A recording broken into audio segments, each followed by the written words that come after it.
Hi friends, welcome to MEP tutorial. இன்னைக்கு நம்ம இந்த கிளாஸ்ல என்ன பார்க்க போறோம்னா எப்படி வந்துட்டு ஒரு ஆட்டோகேட்ல வந்து பேக்ரவுண்ட் கலரை வந்து ஒரே கமெண்ட்ஸ்ல வந்து மாத்துறது அப்படின்றத பார்க்க போறோம். ஏன்னா நம்ம இப்போ MEP ஒர்க் பண்ண போறோம் அப்படின்னு பார்த்தீங்கன்னா நமக்கு ஒரு ஆட்டோகேட் பேக்ரவுண்ட் கொடுத்துருக்காங்க அப்படின்னா நம்ம என்ன பண்ணுவோம்னா MEP சர்வீஸ் ஒர்க் பண்ணுறதா இருந்தால் அந்த ஆர்கிடெக்சர் பேக்ரவுண்டை வந்து கலர் 8ஆக மாற்றுவோம். இஃப் சப்போஸ் வந்து அது கலராக வந்துருந்துச்சுன்னா அதுக்கு நம்ம என்ன பண்ணுவோம்னா ஃபர்ஸ்ட் எடுத்தோன்னே பேசிக்காக ஜெனரல் பர்சன் என்ன பண்ணுவோம்னா அப்படியே மொத்தத்தையும் செலக்ட் பண்ணிட்டு இங்கே வந்து கலரில் போய்ட்டு ஆட்டோகேடில் வந்துட்டு கலர் 8 அப்படின்றத ஜென்ரலாக நம்ம சூஸ் பண்ணுவோம். அப்படி சூஸ் பண்ணாலும் ஒரே டைமில் எல்லா கலரும் மாறாது.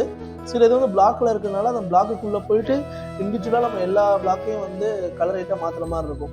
ஸோ இது கொஞ்சம் டைம் கன்சப்ஷன் ப்ராசஸாக இருக்கும். டைமென்ஷனோட கலரும் நம்ம ஸ்டைலில் போய் ஒன்று ஒன்றா மாற்றுற மாதிரி இருக்கும். ஏன்னா கலர் மாற்றுறவங்களுக்கு இதோட கஷ்டம் தெரியும். இதுக்கு மாதிரி ப்ராக்டிஸ் பண்ணிருக்கோங்க. இல்லை லேயரில் போயிட்டு லேயர் எல்லாமே செலக்ட் பண்ணி மொத்தமாக கலர் வந்து நம்ம மாற்றுவோம். அப்படியே எல்லா லேயர் கலர் மாற்றினாலும் பை லேயர் கொடுத்தா கூட உங்களுக்கு பிளாக்ல இருக்கிறது வந்து ஒரே டைம்ல வந்து எல்லாம் மாறுமா அப்படின்றது வந்து நம்ம ஷுவராக சொல்ல முடியாது. ஸோ இப்படி பண்ணாலும் பார்த்தீங்கன்னா இருந்தாலும் உங்களுக்கு சில பிளாக்ஸ் இன்னும் மாறாமே இருக்கு.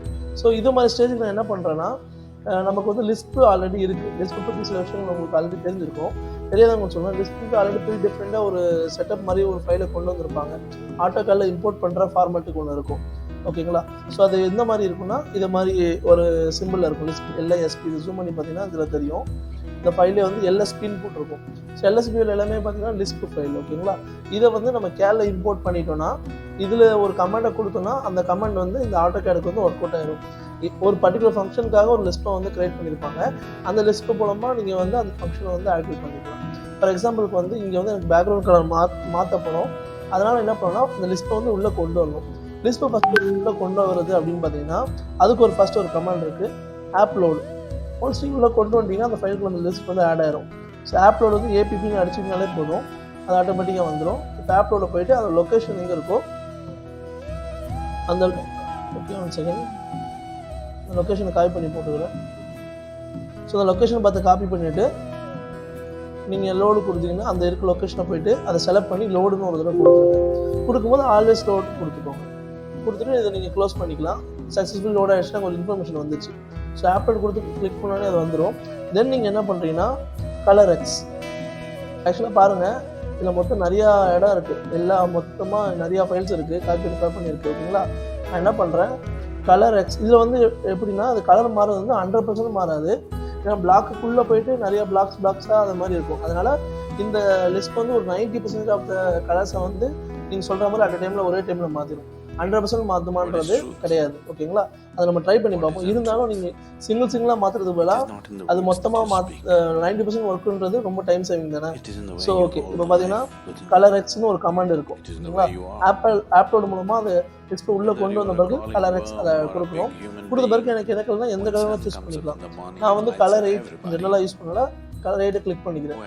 ஸோ கொடுத்தா கொஞ்ச நேரம் வந்து இது லிட்டில் டைம் எடுத்துக்கும். இது கொஞ்சம் சிஸ்டம் ஸ்பீடாக இருக்குன்னா உங்களுக்கு டக்குனு முடிஞ்சிடும்.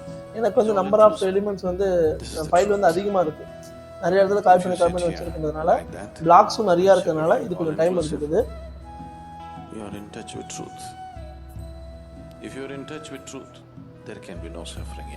ஓகே, இங்கே பாருங்கள்.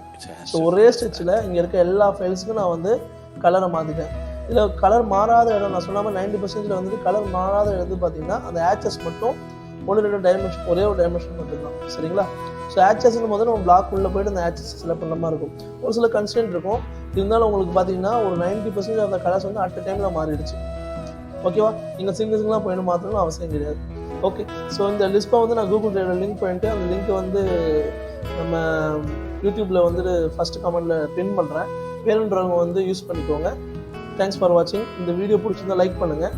இது இல்லாமல் நம்ம REVITல வந்துட்டு நிறையா கிளாஸஸ் போட்டிருக்கோம், அதையும் பாருங்கள். உங்கள் ஃப்ரெண்ட்ஸ் யாராவது REVIT கற்றுக்கணும் இல்லை ஆட்டோகேடு இன்ட்ரெஸ்டிங்கான கமெண்ட்ஸ் கற்றுக்கணுன்னா நம்ம சேனலை சப்ஸ்கிரைப் பண்ண சொல்லுங்கள். Thanks friends, by.